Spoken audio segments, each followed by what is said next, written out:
जय जिजाऊ, जय मूलनिवासी.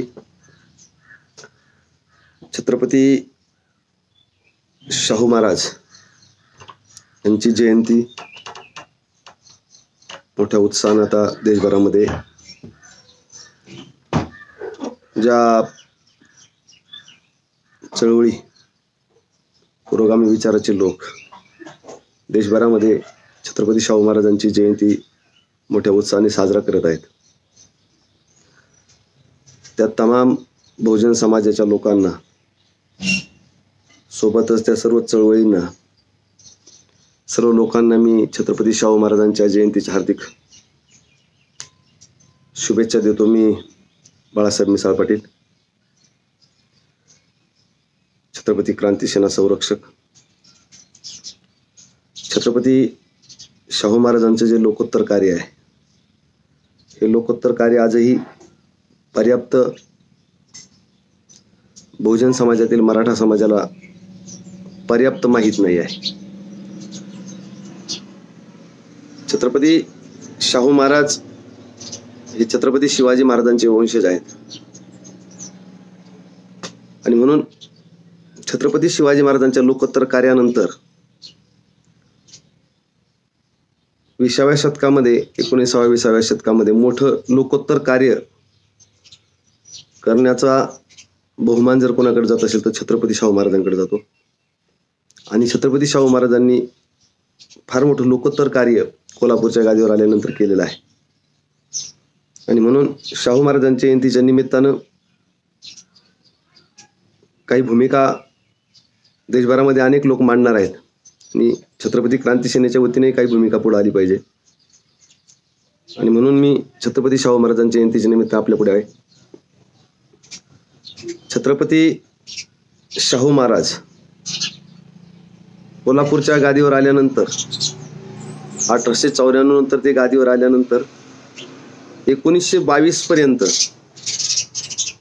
साधारणतः हा सगळा कालखंड 28 वर्षाचा येतो, 48 वर्षाचा येतो. या कालखंडामध्ये आणि 20व्या वर्षापासून कोल्हापूरच्या गादीवर आल्यानंतर शाहू महाराजांनी त्यांच्या संस्थांमध्ये आणि किंबहुना राज्यामध्ये देशभरामध्ये फिरून लोकांना जे लोकोत्तर कार्याचा पाया घालून दिलेला आहे, त्या कार्याचा आढावा फार मोठा आहे.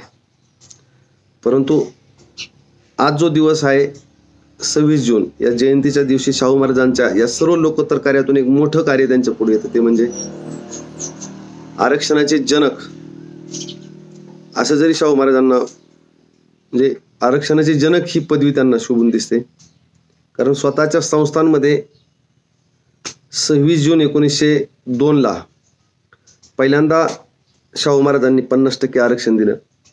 आणि म्हणून शाहू महाराजांच्या हा दिवस आरक्षण दिन म्हणून, आरक्षणाचे जनक म्हणून त्यांचा हा गौरव आहे. आणि त्या एकूण सर्व लोकोत्तर कार्यातलं फार मोठं कार्य शाहू महाराजांचं आरक्षणाचं आहे. दबल्या पिचल्या लोकांना, शासन प्रशासनातून बेदखल झालेल्या वर्गाला शासन प्रशासनाचा अनुभव मिळावा आणि शासन प्रशासन चालवण्याचा, शासनकर्ती जमात बनण्याचा मार्ग उपलब्ध व्हावा या दृष्टिकोनातून शाहू महाराजांनी आरक्षण दिलं होतं. आणि म्हणून या आरक्षणाची थोडीशी समीक्षा आज या निमित्ताने मी करू इच्छितो. आजही छत्रपती शाहू महाराजांची जयंती 20 मार्च 1922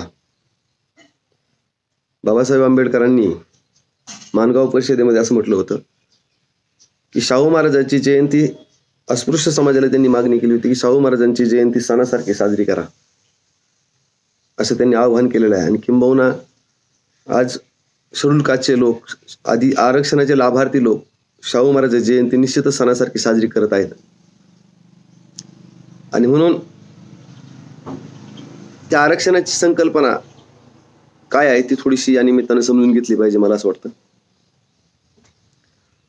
कारण आरक्षणाविषयी आजही समाजामध्ये प्रचंड गैरसमज आहेत.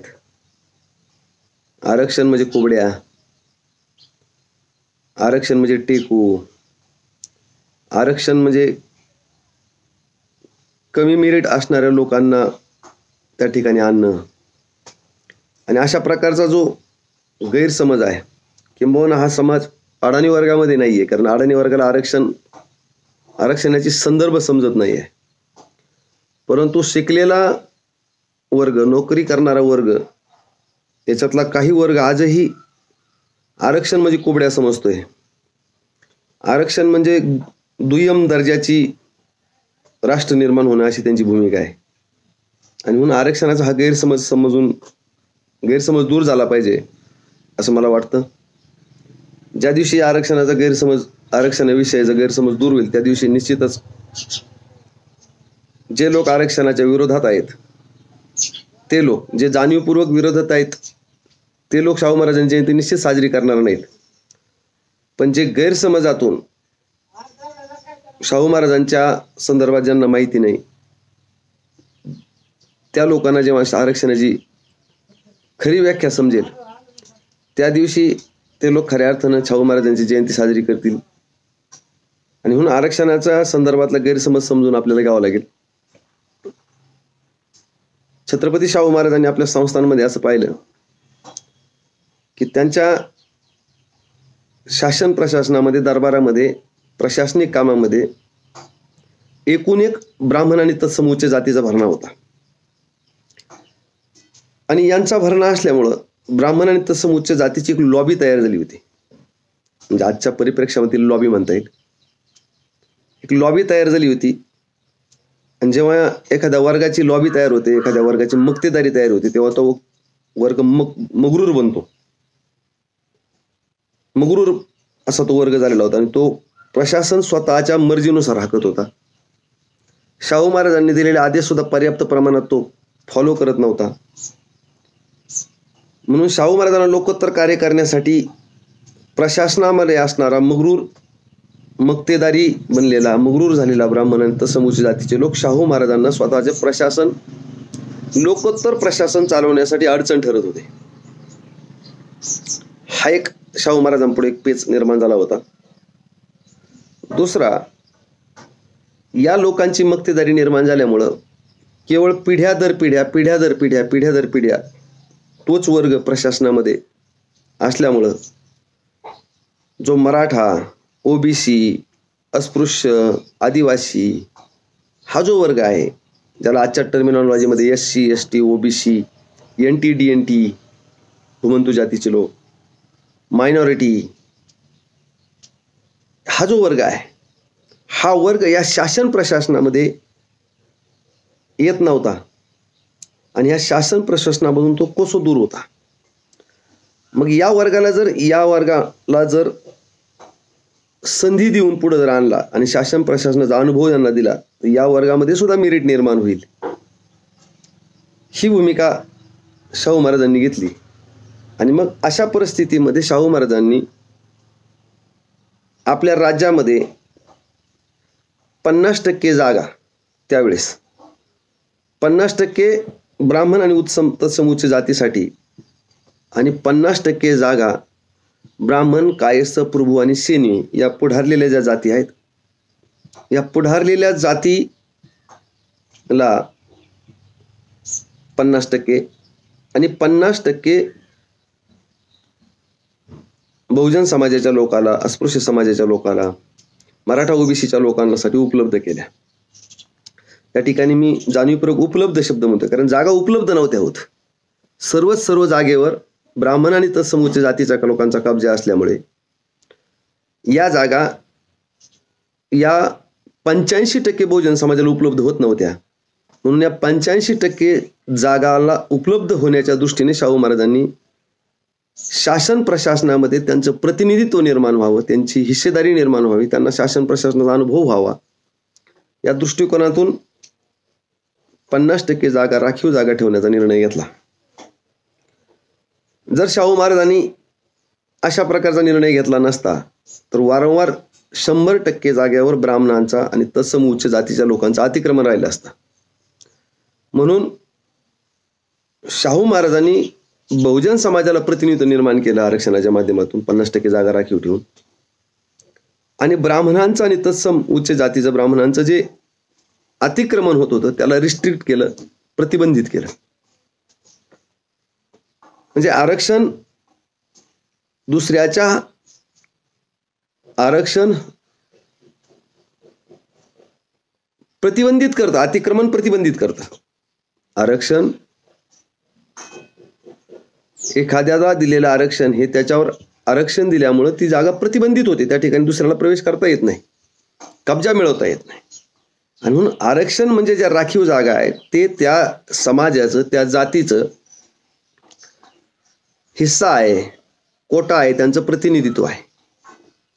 आणि म्हणून आरक्षण या संदर्भात फार महत्वाचं आहे की आरक्षणामुळे त्या त्या समाजाचा हिस्सा, कोटा त्या ठिकाणी राखीव राहिला पाहिजे, त्यांचं प्रतिनिधित्व निर्माण झालं पाहिजे, ही आरक्षणाची भूमिका आहे. या दृष्टिकोनातून शाहू महाराजांनी पहिल्यांदा 1902ला आपल्या संस्थांमध्ये आरक्षण दिलं. या आरक्षणामुळे ब्राह्मण वर्गांमध्ये खळबळ माजली, कारण ब्राह्मणाला असं माहिती होतं की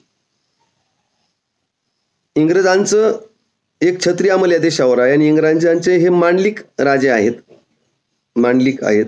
शाहू महाराज इंग्रजांच्या अधीन संस्थान होतं आणि अशा प्रकारचे संपूर्ण देशभरामध्ये हजारो संस्थान आणि काही राज्य इंग्रजांचे, असं संपूर्ण भारत इंग्रजांच्या अधीन होता. अशा परिस्थितीमध्ये इंग्रजांनी कोल्हापूर संस्थानमध्ये असलेला जो आरक्षणाचा पॅटर्न आहे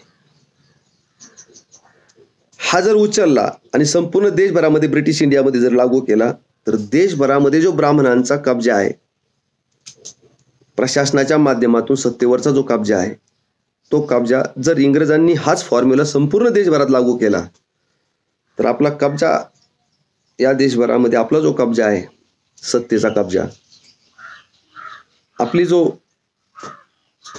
पकड आहे ती पकड सुटेल आणि हा समाज जो प्रशासनाच्या माध्यमातून आपल्या अधीन आहे, धार्मिक गुलाम आहे म्हणून तो आपल्या अधीन आहे, प्रशासनिक ज्ञान आपल्याकडे आहे, ह्या लोकांची कामं आपल्याकडे अडकून पडलेली असतात, त्यामुळे ते आपल्या अधीन राहतात, गुलाम राहतात. हे लोक मुक्त होतील, स्वतंत्र होतील. म्हणून ब्राह्मणानं या आरक्षणाचा सगळ्यात जास्त विरोध त्या काळामध्ये केला. शेजारच्या संस्थांच्या, पटवर्धन संस्थांच्या वतीनं एक अभ्यंकर नावाच्या ब्राह्मणानं कोल्हापूरला जाऊन शाहू महाराजांना या संदर्भामध्ये, शाहू महाराजांचं मन वळवता येईल का, शाहू महाराजांना ह्या आरक्षणाच्या मुद्द्यापासून दूर कसं नेता येईल, कारण आरक्षण तर कोल्हापूरच्या संस्थांमध्ये होतं, मग सांगली असेल, बाकीचे जे संस्थान असेल त्यांना त्याचा काही प्रभाव होणार नव्हता. परंतु पटवर्धन सांगलीचा तिकडे का जातो, तर त्यांना ही भीती आहे की हा प्रकारचा फॉर्म्युला देशभरात लागू झाला तर संपूर्ण भारतामध्ये ब्राह्मणांचा जो कब्जा आहे तो कब्जा नष्ट होईल, ही भीती वाटली. म्हणून शाहू महाराजांना या फॉर्म्युल्यापासून दूर कसं ठेवता येईल म्हणून अभ्यंकर त्या ठिकाणी जातात आणि अभ्यंकर शाहू महाराजांना म्हणतात की तुम्ही या पद्धतीचा जो निर्णय घेतला तो चुकीचा आहे आणि या पद्धतीनं प्रशासनिक कामामध्ये ह्या लोकांना अनुभव नाहीये, ते लोकांकडून तुमच्याकडून काम करून घेता येणार नाही. अशा परिस्थितीमध्ये शाहू महाराज, एक उदाहरण मी या निमित्तानं पुन्हा उद्धृत करील ते असं, शाहू महाराज आपल्या संस्थांमध्ये दुपारच्या वेळेच्या जेवणामध्ये ते पटवर्धनला दुपारी जेवणाला घेऊन बसतात आणि त्यांची जी घोड्याची पागा असते त्या पागेमध्ये असणाऱ्या मोत्तद्दारला ते सांगतात की आज स्वतंत्र चणे तू बांधू नको, प्रत्येक घोड्याला जो स्वतंत्र तोंडाला तोबरा बांधतो चण्याचा, तो तोबरा स्वतंत्र बांधू नको, तो सगळा चणा पटांगणामध्ये, मैदानामध्ये ओत आणि सारे घोडे एका वेळेस सोड. मग सारे घोडे एकाच वेळेस सोडले जातात आणि तो पटांगणामध्ये असणारा जो चणा आहे त्या चण्यामध्ये तुटून पडतात. जे सशक्त आणि मजबूत घोडे होते ते पुढे जातात आणि त्या चण्यावर तुटून पडतात. अशक्त कमजोर घोडे मागे राहतात आणि मग सशक्त घोडे त्या मागे कमजोर असणाऱ्या घोड्यांना जर चणे खायला येतात त्यावेळेस त्यांच्या तोंडावर लाथा मारतात. परिणामी त्या अशक्त घोड्यांना चणा तर मिळत नाही, उलट लाथा मिळतात. आणि मग शाहू महाराज असं म्हणतात, मी जर रोज असाच निर्णय घेतला तर रोज हे सशक्त घोडे आणखी सशक्त होत जातील आणि कमजोर घोडे चणाही मिळणार नाही, रोज मार खातील. रोज जर असं झालं तर हे घोडे मरून जातील. म्हणून मला असं वाटतं ज्याच्या त्याच्या तोंडाला जर चंदी बांधली ज्याच्या त्याच्या तोंडाला जर ही चंदी बांधली तर ही कमजोर घोडे सुद्धा मजबूत होतील असं मला वाटतं. म्हणून मी जनावरांसोबत न्याय करायचा निर्णय घेतो. मी जर जनावरांसोबत असा न्याय करतो तर तो न्याय मी माणसासोबत का करू नये असं म्हणून पटवर्धनला ते समजून किंवा पटवर्धनला त्या ठिकाणी पाठवून देतात.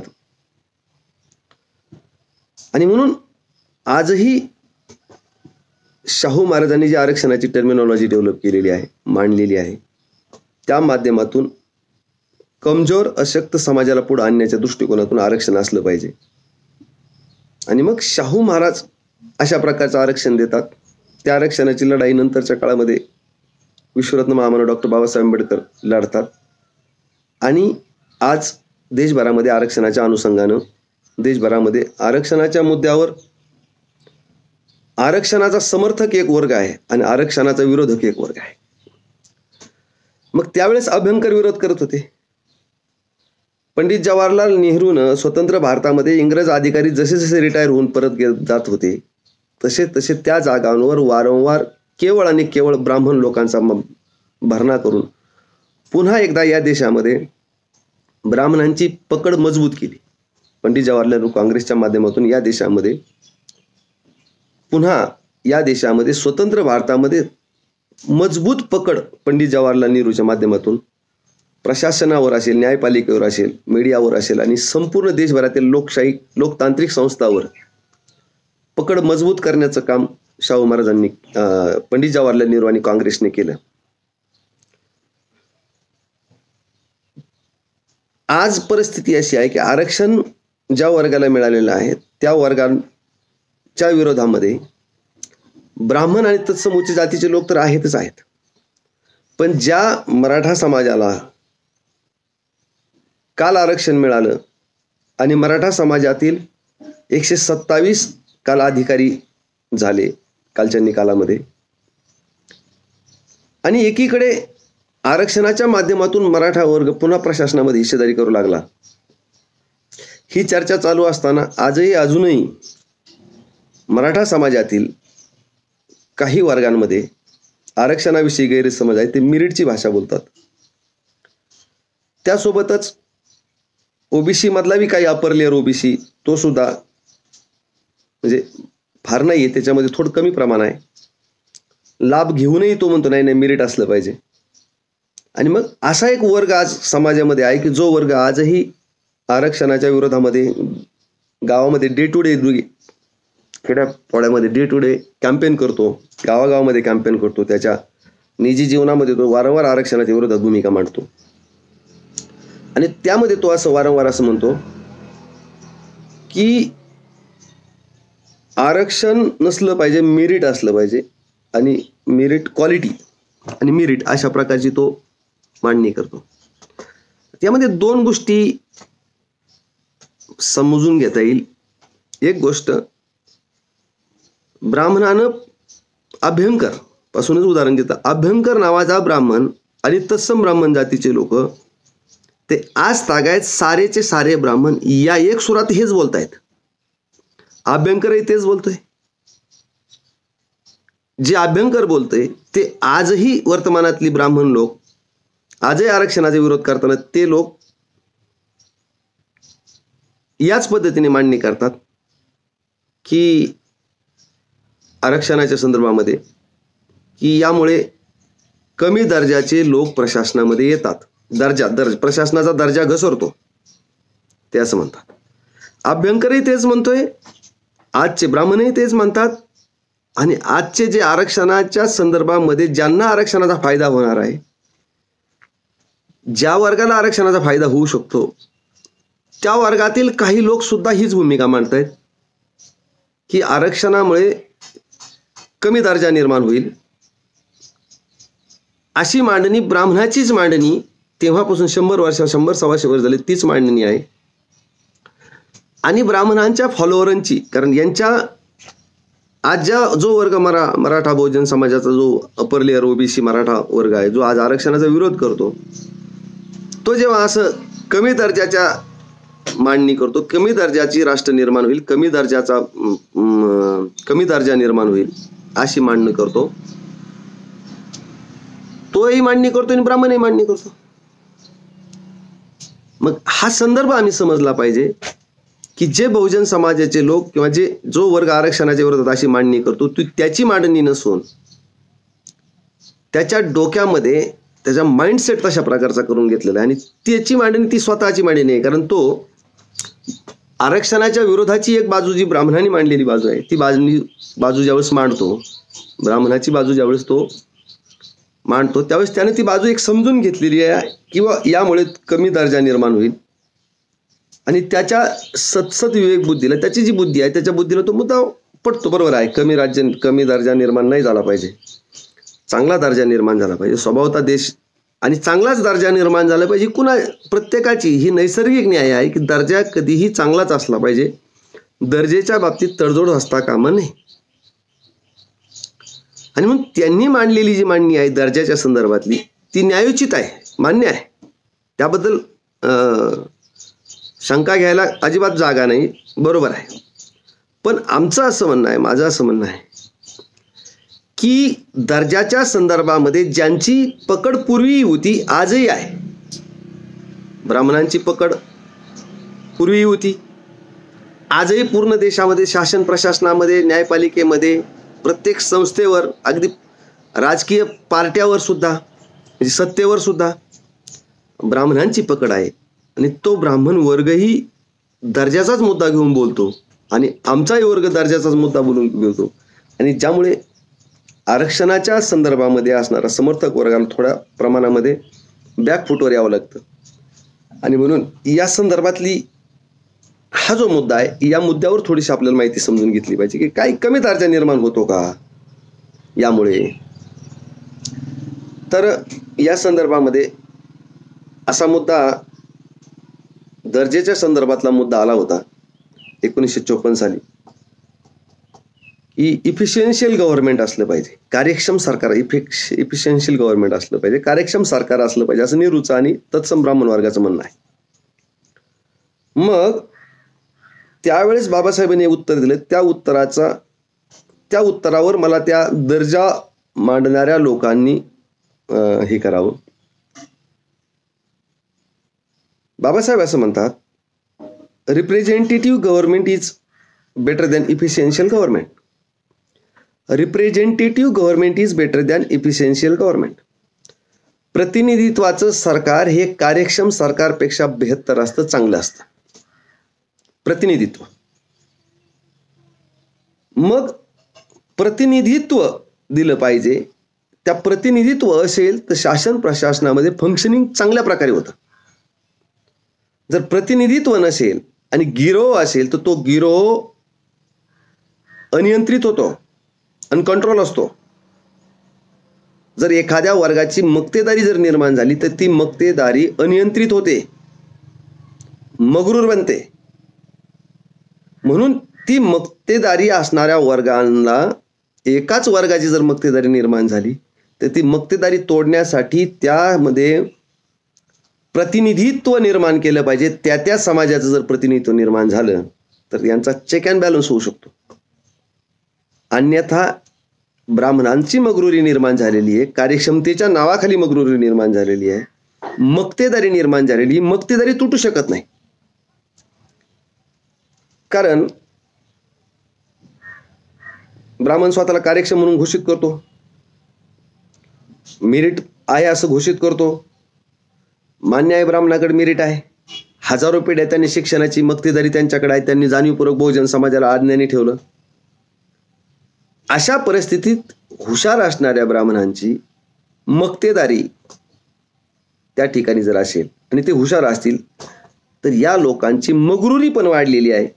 आणि म्हणून मग तेच लोक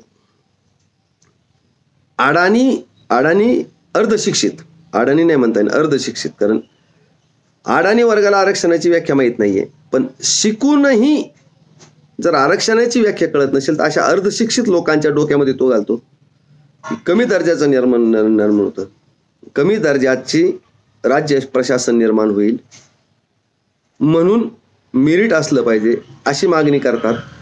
तशीच मागणी अर्धशिक्षित वर्गही पुढे ढकलतो. पुढं तो नेत राहतो, ती मागणी अर्धशिक्षित वर्ग त्याच पद्धतीने पुढे नेण्याचं काम करतो. मग कार्यक्षम सरकार जर निर्माण करायचं असेल, प्रतिनिधित्व असलं पाहिजे. यासाठी प्रतिनिधित्वाची फार गरज आहे कार्यक्षम सरकारमध्ये. कारण ब्राह्मणाकडं कार्यक्षमताही असेल, ब्राह्मणाकडं मेरिटही असेल, पण ब्राह्मण बहुजन समाजाचा प्रतिनिधी होऊ शकत नाही. म्हणून त्या समाजाचं प्रतिनिधित्व त्या ठिकाणी निर्माण होण्यासाठी आरक्षणाची गरज आहे. हा एक मुद्दा आहे. म्हणून या तर्काचं उत्तर द्यावं लागेल जो बाबासाहेबांनी तर्क दिला होता. जर आरक्षणाच्या विरोधकांना efficient government is better than representative government is better than efficient government, या तर्काचं उत्तर ब्राह्मण आणि जे ब्राह्मणांच्या थ्योरीवर बोलणारे लोक आहेत त्यांनी याचं उत्तर द्यावं या तर्काचं. आणि दुसरा तर्क मी या निमित्ताने देऊ इच्छितो. मग या देशामध्ये इंग्रजांमध्ये जे मेरिट होतं ते मेरिट आजही भारतातल्या ब्राह्मणाकडे पर्याप्त मेरिट नाही. कारण सत्तेवर ब्राह्मणाचा कब्जा असूनही भारताची जी स्थिती निर्माण झालेली, जी स्थिती आहे, स्वतंत्र भारताची जी स्थिती आहे, या स्थितीला 70 वर्षामध्ये 80% प्रशासनावर ब्राह्मणांचा कब्जा आहे. शासन प्रशासन डेमोक्रॅटिक इन्स्टिट्यूट 70 वर्ष ब्राह्मणांनी राज्य केलं आज. आणि आजची जी भारताची स्थिती आहे त्या स्थितीला ब्राह्मण जबाबदार आहे. मग ब्राह्मणांपेक्षा इंग्रज निश्चितच कार्यक्षम जर होते आहेत, इंग्रज जर कार्यक्षम होते तर इंग्रजांना या देशातून का हुकलून लावलं? कार्यक्षम लोक ठेवायला पाहिजे होते प्रशासनिक सत्ता चालवण्यासाठी. कारण त्यांच्याकडे इफिशियन्सी होती, कार्यक्षमता होती. मग इंग्रजांना या देशातून का हुसकून लावलं? हुशार लोकांना, मेरिटच्या लोकांना. त्याचं कारण आहे, इंग्रज आमचे प्रतिनिधी होऊ शकत नाही. इंग्रज आमचे प्रतिनिधी होऊ शकत नाही म्हणून इंग्रजांच्या ऐवजी आमचं राज्य असलं पाहिजे. मग याच न्यायानं ब्राह्मण कार्यक्षम असतील, पण ब्राह्मण एक वेगळी जात आहे आणि जातीचा धर्म या देशामध्ये जातीचं चरित्र आहे. जातीचं चरित्र आहे की जात जातीवर जाते. ब्राह्मणांनी जर 80% कब्जा या देशावर मिळवला असेल तर त्या वर्गाने जे मक्तेदारी निर्माण केली, त्या मक्तेदारीतून जी मगरुरी निर्माण झाली आहे आणि जे देशामध्ये इतर जातीविषयी त्यांचा जो पूर्वाग्रह आहे त्याचा परिणाम ब्राह्मणांचा बहुजन समाजाविषयी, शूद्र वर्गाविषयी, कारण ब्राह्मण आणि दुसरा साराचा सारा वर्ग शूद्र आहे, या शूद्र वर्गाविषयी त्यांचा जो पूर्वाग्रह आहे त्या पूर्वाग्रहाचा परिणाम आजची जी स्थिती आहे बहुजन समाजाची, ती स्थिती त्याचं कारण आहे. ते आजचा जो बहुजन समाजाची जी स्थिती आहे त्याला कारण केवळ आणि ब्राह्मणाचा इतर जातीविषयी असणारा पूर्वाग्रह आहे. म्हणून ब्राह्मण आमचा प्रतिनिधी होऊ शकत नाही. किंबहुना मराठा जातीचा प्रतिनिधी ब्राह्मणही नाही होऊ शकत. शेड्यूल कास्टचाही माणूस मराठा जातीचा प्रतिनिधी होऊ शकत नाही. शेड्यूल ट्राईबचाही माणूस मराठा जातीचा प्रतिनिधी होऊ शकत नाही. इतर कोणत्याही जातीचा व्यक्ती मराठा समाजाचा प्रतिनिधी, मराठा जातीचा प्रतिनिधी होऊ शकत नाही. मराठा जातीचा प्रतिनिधी मराठा व्यक्तीच होऊ शकते. आणि त्याचा प्रतिनिधी जर पाठवायचा असेल तर त्याच्यासाठी त्याच्या जागा रिझर्व्ह ठेवाव्या लागतील, त्याच्या जागा राखीव ठेवाव्या लागतील, तेव्हा त्याच्या जातीचं प्रतिनिधित्व निर्माण होईल. म्हणून मराठा समाजाला आरक्षण असलं पाहिजे. त्याचा जातीचा प्रतिनिधी त्या ठिकाणी कमी दर्जाचा जरी असेल, कमी मेरिटचा असेल, मेरिट कमी नाही, मेरिट कधीच कमी नसतं. मेरिट नैसर्गिक आहे. मेरिटमध्ये डिस्क्रिमिनेशन होत नाही. मेरिटवरून काय केवळ जोशी, देशपांडे, कुलकर्णी यांचं घरं घेऊन पडत नाही. प्रत्येक जातीमध्ये मेरिट आहे, केवळ त्याला संधी मिळत नाही म्हणून त्याचं मेरिट 0 होत आहे. आज 80% कब्जा ब्राह्मणांचा आहे. रिझर्वेशन 1992 पर्यंत केवळ 22.5% रिझर्वेशन होतं. 1992ला 27% लागू झालं. मग 1922-92 पर्यंत जर 22.5% होतं तर 78% 78% म्हणजे 22.5% जर वजा केले तर 77%. 77% जागा खुल्या असताना या खुल्या वर्गातून हे मेरिटवाल्यांच्या माध्यमातून का बरं प्रशासनात ही शेजारी निर्माण झाली नाही? 1992 पासून 27% रिझर्वेशन लागू झालं. या 27% रिझर्वेशनच्या माध्यमातून 27% रिझर्वेशन आणि 22.5%, 50%, 49% रिझर्वेशन लागू झालं. मग 50% जर खुलं होतं तर या खुल्या प्रवर्गातून त्या मेरिटच्या माध्यमातून ब्राह्मण सोडून बाकीच्या वर्गाची मक्तेदारी का निर्माण झाली नाही? त्यांच्यामध्ये मेरिट नव्हतं का? आणि म्हणून मेरिट हा मुद्दा नाहीये, मेरिट हा भ्रम आहे. मेरिटच्या माध्यमातून आरक्षणाच्या विरोधामध्ये भ्रम निर्माण करायचा, अर्ध शिक्षित लोकांमध्ये भ्रम निर्माण करण्याचं षड्यंत्र या निमित्तानं केलं जातं. म्हणून मेरिटच्या मुद्द्यावर विभाजन केलेलं आहे समाजाचं. म्हणून जे लोक मेरिटचा मुद्दा उभा करतात आणि आरक्षणाचा विरोध करतात त्या तमाम बहुजन समाजाच्या आणि विशेष करून मराठा वर्गाला मी या निमित्तानं विनंती करतो की त्यांनी आरक्षणाची भूमिका समजून घ्यावी. आरक्षणाच्या माध्यमातून आरक्षणाची जी काही संकल्पना आहे ती समजून घ्यावी असं मला वाटतं. आणि मग ज्या दिवशी आरक्षणाचा व्याख्या समजेल त्या दिवशी खऱ्या अर्थाने शाहू महाराजांची जयंती साजरी होईल असं मला या निमित्तानं वाटतं. आणि म्हणून मी तमाम बहुजन समाजाच्या लोकांना विनंती करतो की त्यांनी शाहू महाराजांच्या जयंतीच्या मी पुन्हा सर्वांना म्हणजे शुभेच्छा देतो आणि शाहू महाराजांचा हा दिवस सणासारखा साजरा करावा असा मराठा समाजाच्या लोकांना मी विनंती करतो की त्यांनी साजरी करावी. धन्यवाद.